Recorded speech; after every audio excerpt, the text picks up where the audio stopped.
그래요? 썼다고요? 글을? 내가? 네, 내가. 반갑습니다. 이승국입니다.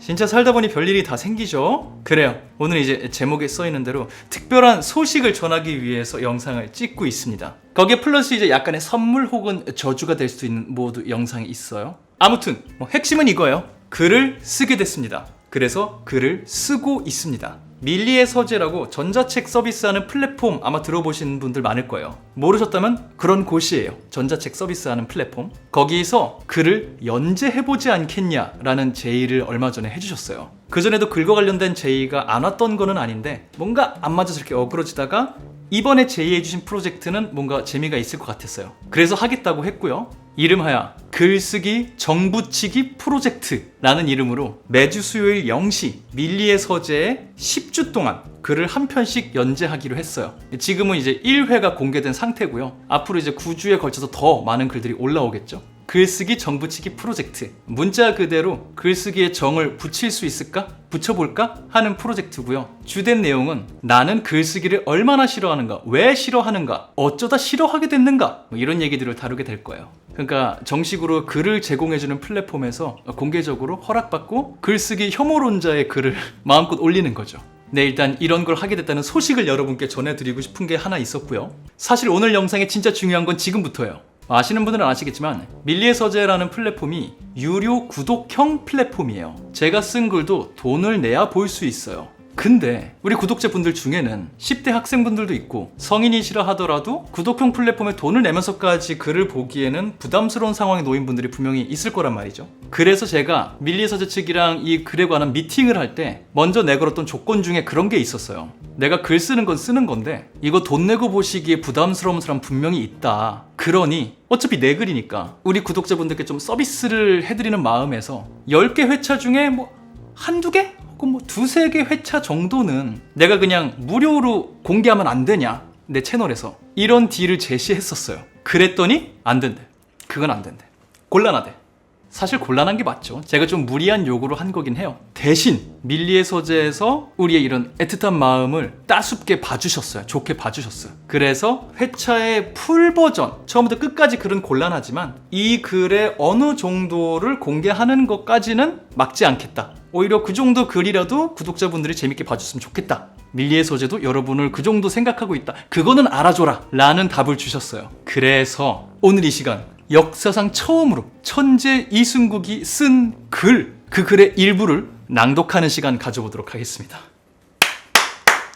어디 가도 없을 이벤트예요. 여기서만 지금 하는 거예요. 당연히 글은 밀리의 서재에 이번에 공개된 천재 이승국 글쓰기 정붙이기 프로젝트 1회차 글, 그 글의 일부분이 되겠죠. 이미 그 글을 접하신 분들은 글을 읽을 때 음성 지원이 된다고 생각하는데 진짜 그런 느낌으로 썼네 라는 마음으로 봐주시고요. 이 서비스가 좀 부담스러우신 분들은 저런 느낌의 글을 쓰겠다는 거구나 라는 마음으로 들어주시면 될 것 같아요. 그럼 우리는 낭독회를 위한 앵글로 이동해 보도록 합시다.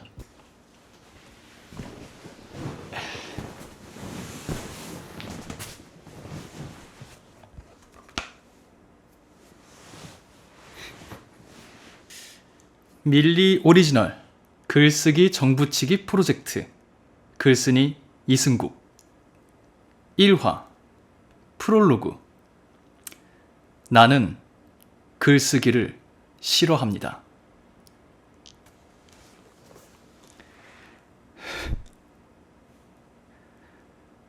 나는 글쓰기를 싫어한다.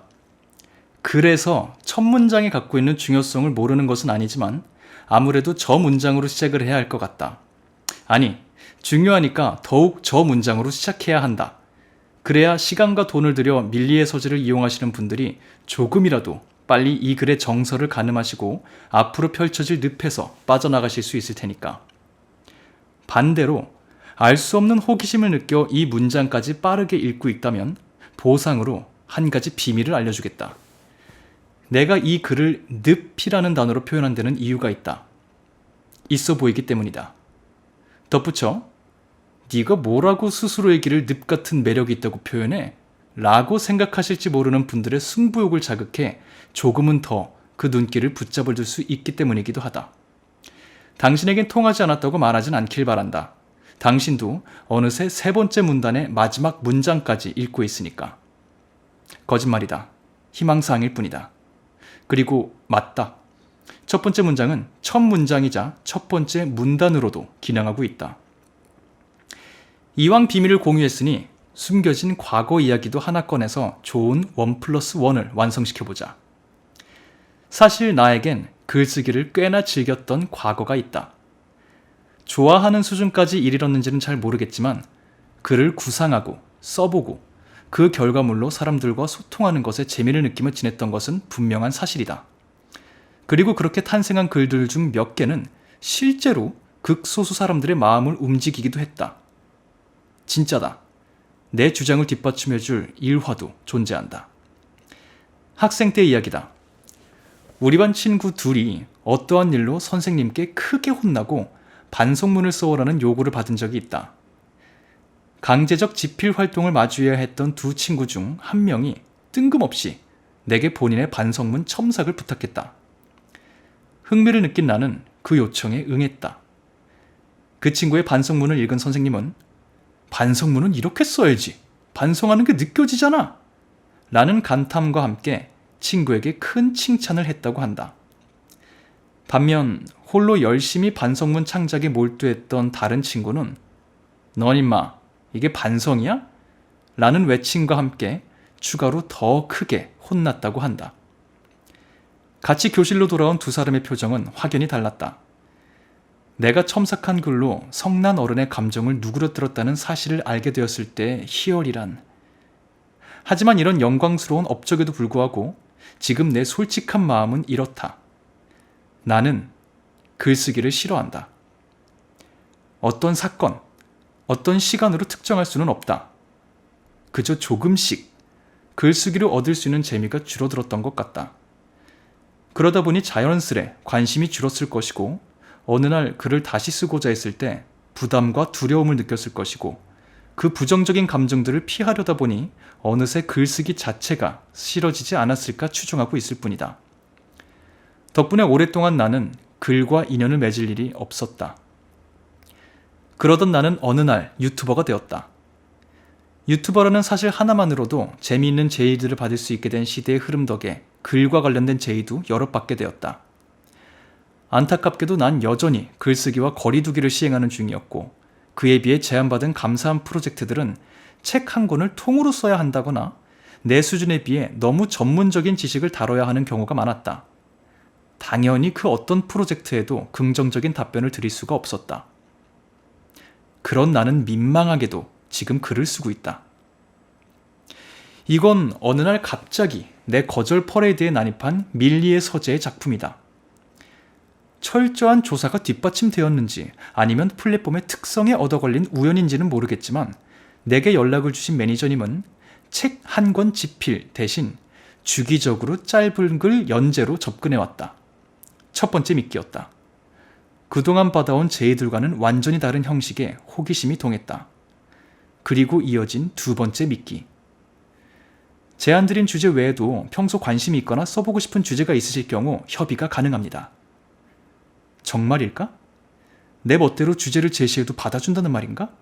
그럼 난 내가 하고 싶은 말을 하고 돈도 받는 건가? 그건 좀 재밌겠는데? 구체적으로 어떤 그림을 그리고 있는지 듣고 싶어 불쑥 미팅까지 잡아버렸다. 이것이 나의 첫 번째 착오였다. 짧은 글의 기준이 서로 다를 수 있다는 것을 이때는 알지 못했으니까. 두 개의 미끼와 하나의 착오가 빚어낸 미팅.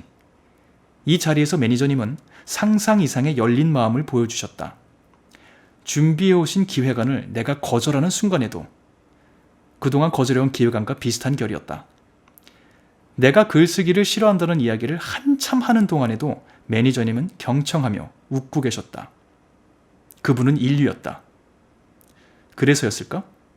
갑자기 나는 언젠가 글을 쓰게 된다면 이런 것들을 쓰지 않을까 싶다며 오랫동안 쟁여두었던 몇 가지 아이디어를 쏟아내기 시작했다. 입가의 웃음은 여전했지만 매니저님의 손이 바삐 움직이기 시작했다. 내 기획안들은 차곡차곡 매니저님의 다이어리에 기록되었다. 나의 두 번째 착오였다. 너무 많은 말을 해버렸다. 다른 데 가서도 써먹을 수 있는 아이디어들인데. 언젠가 밀리의 서재와 동행이 끝나는 날, 그 메모장은 어떻게든 찾아내어 파쇄하고 말 것이다.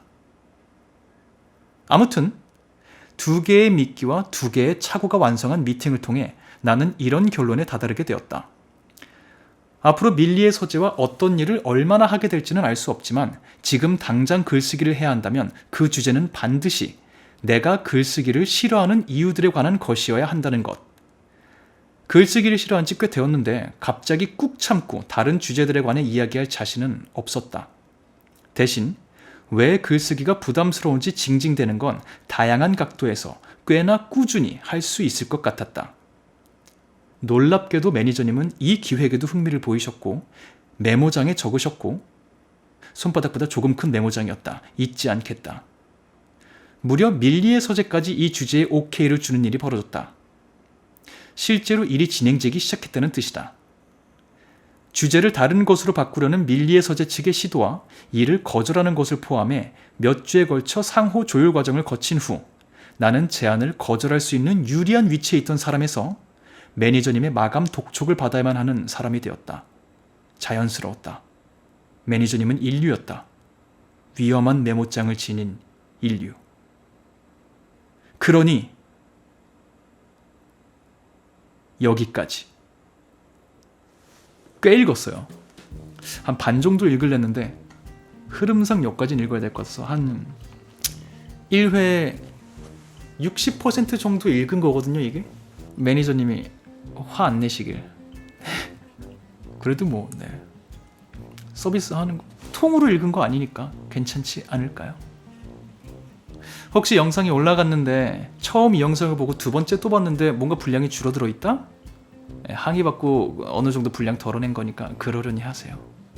아무튼 이런 글을 밀리의 서재에서 쓰기 시작했다는 것, 매주 수요일 0시에 밀리의 서재 오리지널 독점 작품으로 공개가 될 거라는 거 다시 한번 말씀드리며 기회가 된다면 나중에 다른 회차 하나에서 어쩌면 2개 정도? 요 정도까지는 아니겠지만 한 40-50% 정도 낭독하는 시간 한 번 더 가져볼 수도 있겠다는 예고를 전해드리며 물론 못하게 될 수도 있다는 점 미리 말씀드리며 저는 할 말 다 했으니까 이만 가보도록 하겠습니다. 다음번 다른 영상으로 인사드리도록 하죠.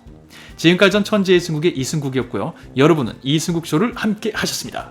감사합니다. 갑니다. 바이바이.